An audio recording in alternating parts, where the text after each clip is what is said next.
Cette identité, cette filiation d'enfant de Dieu veut dire que les gènes de Dieu sont en nous. Et il est donc normal et légitime que nous manifestions le caractère de Christ. Christ étant le premier-né de la création. Christ étant l'alpha, Christ étant l'oméga, Christ étant le Fils de Dieu.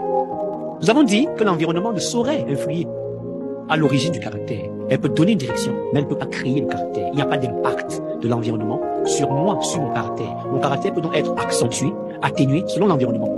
Mais l'environnement ne va pas venir me transformer en une personne bonne, une personne mauvaise. Non. Le bon va se dérouler, le bon va se déployer, le bon va se développer. Nous avons également dit que d'où vient donc le fait qu'on soit enfant de Dieu, qu'on est dans les gènes de Dieu, mais qu'il arrive qu'on manifeste les caractères du diable. On a vu que l'homme naturel recevait de ses parents un bagage contenu dans le génotype, trait de caractère porté par des gènes de ses descendants. Et on a donc vu la nécessité de revêtir le caractère de Christ. Et nous avons donc dit que notre session dans cette série, elle n'est pas magistrale, elle est dynamique. Nous avons abordé la semaine dernière la notion de la fidélité. On a dit que le caractère s'exprime dans notre nature et dans notre appel. Et que c'est dans cet appel, dans cette nature, que Dieu attend de nous que nous soyons fidèles. Et nous avons fait un exercice, si vous vous en souvenez, c'était juste d'identifier un domaine de ta vie dans lequel tu es fidèle. Parce que c'est dans ce domaine-là que Dieu attend aussi une certaine qualité de caractère. C'est dans ce domaine-là. J'espère que vous avez fait l'exercice la semaine dernière, que vous avez identifié au moins un domaine de caractère, et nous sommes donné une semaine d'évaluation dans lequel nous devions donc évaluer le fait donc du caractère par rapport au domaine de fidélité. Et nous n'avons pas fini notre parcours la semaine dernière parce qu'il était nécessaire qu'on s'arrête pour prendre un temps de prière. Et nous avons pris un temps de prière, nous nous sommes donné une semaine de consommation, de digestion, de méditation, de remémoration de l'enseignement de mercredi dernier. Peut-être il y a des questions qui sont issues de ce temps-là. Peut-être il n'y en a pas. Peut-être il y a des interrogations, peut-être des commentaires. Peut-être même des expériences aussi vécues qui donnent lieu donc à des témoignages. Nous voulons, avant de nous lancer dans la session de ce soir, donner l'opportunité en ligne et ici en salle à ceux qui ont des questions, des commentaires, des témoignages, de pouvoir s'exprimer. Si c'est le cas, signalez-vous ici, signalez-vous en ligne, nous allons vous donner la parole et vous allez ouvrir vos cœurs. Si c'est pas le cas aussi, vous pouvez nous dire, comme ça non, on ne va pas s'attendre inutilement.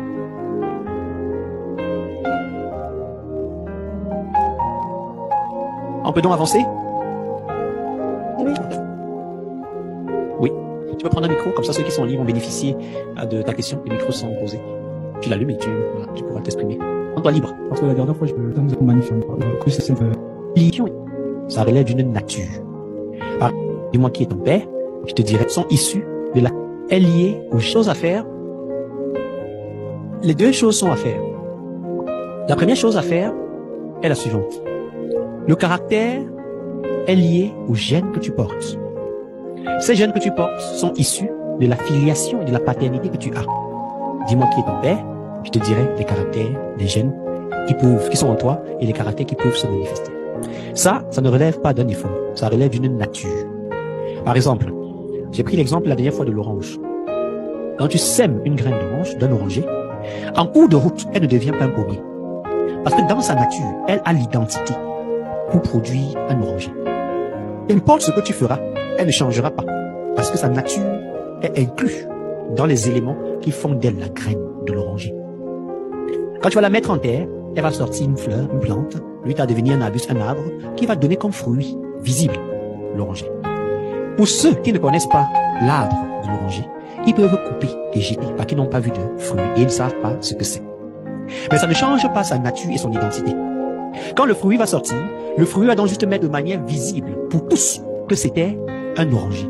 Ça, c'est la première partie. Cette première partie vient du fait que, un jour, tu as reçu Jésus comme Seigneur et Sauveur personnel. Et la parole t'a donné un pouvoir de transformation et de changement. Tu es devenu, d'enfant du diable que tu étais naturellement né, tu es devenu enfant de Dieu. Ça veut dire, dans ta nature, tu dois produire le fruit qui relève du caractère de Dieu. Ça, c'est la première partie. La deuxième partie, où tu vas donc faire un effort de revêtement, c'est celle que tu as héritée de tes descendants. C'est un mélange de bon et de mauvais. Et sur cette partie-là, tu dois donc faire ce que la Bible dit. Tu dois te dépouiller, comme Christ s'est dépouillé. C'est-à-dire, c'est là que tu dois enlever et mettre dehors. Tu dois rejeter, comme on a lu la dernière fois. Rejeter. Ça veut dire, je fais un choix consciencieux, solennel, honnête, de rejeter. Et je rejette. Je rejette parce que ce n'est plus de ma nature. Ma nature, j'ai enfant de Dieu. Mais en moi se trouve un mélange de bon et de mauvais. Je dois refléter naturellement ce que ma nature dit. Mais ma nature est biaisée par l'héritage naturel humain. Je dois donc ôter. Je dois donc abandonner. Je dois donc rejeter. Je dois donc rechercher, aspirer à ce qui est en haut, où Christ est assis à la droite du Père. Donc il y a donc deux parties. Une partie qui est liée à ma nature, parce que Dieu a fait. Je suis son enfant. Comme l'oranger, la graine de l'orange, elle va produire l'orange. Et je dois faire un effort. Cet effort, l'arbre ne le fait pas lui-même. Par exemple, l'exemple de l'oranger. Maintenant, c'est un ensemble de circonstances influant la graine que j'ai mis en terre. Le laboureur va venir enlever les mauvaises herbes, va mettre l'engrais. Le soleil va sortir pour donner les éléments pour la photosynthèse. L'air va fournir l'oxygène et le gaz carbonique. Les oiseaux vont faire une opération de pollinisation, etc. Tu vois que maintenant, il y a tout un ensemble d'éléments, de circonstances qui vont se mettre en œuvre. Ces éléments qui vont être mis en œuvre, c'est la partie donc active de l'homme. La partie divine, toi et moi, on ne la mesure pas, on ne la touche pas, on n'influe pas dessus. Mais on constate les effets. Tu mets une graine, tu ne sais pas comment Dieu fait, mais Dieu fait croître. Tu enlèves les mauvaises herbes, tu arroses. Mais au final, c'est Dieu qui fait croître. Cette partie-là, elle est de Dieu. C'est Dieu qui fait croître. La partie de l'homme, c'est mettre en terre, arroser, ôter, laver, orienter, etc. Il faut les deux. Il faut les deux. Est-ce que c'est clair? Revenons dans la parole justement. On s'est arrêté la dernière fois. On s'est arrêté dans Colossiens chapitre 3. Pour ceux qui étaient avec nous, qui nous ont rattrapés en cours de route.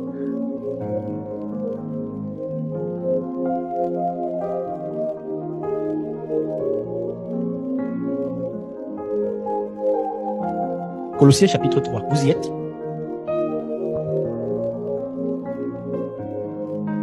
On s'est arrêté au verset 6, je pense. On avait commencé à lire Romains, et on a arrêté Romains pour lire Colossiens. Cher frère, assieds-toi.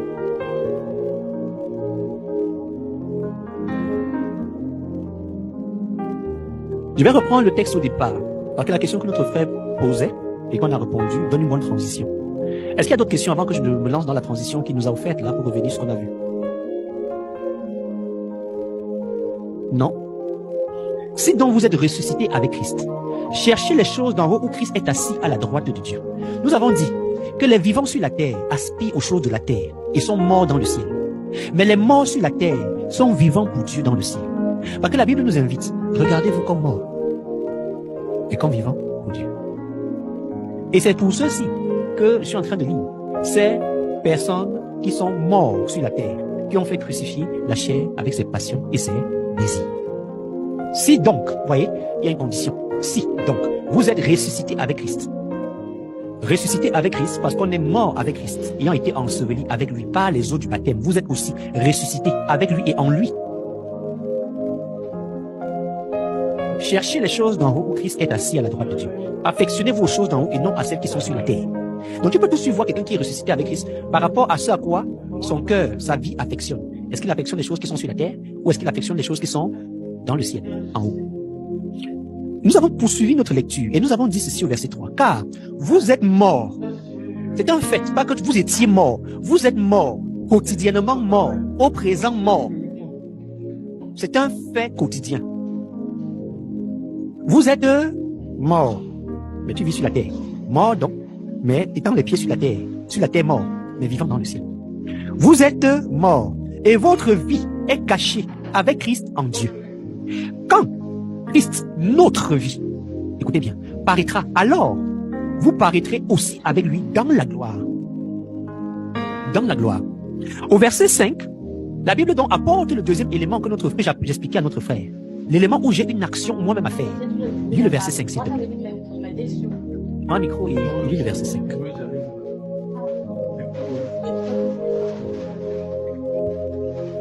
Faites donc mourir les membres qui sont sur la terre, l'impudicité, l'impureté, les passions, les mauvais désirs et la cupidité, qui est une idolâtrie.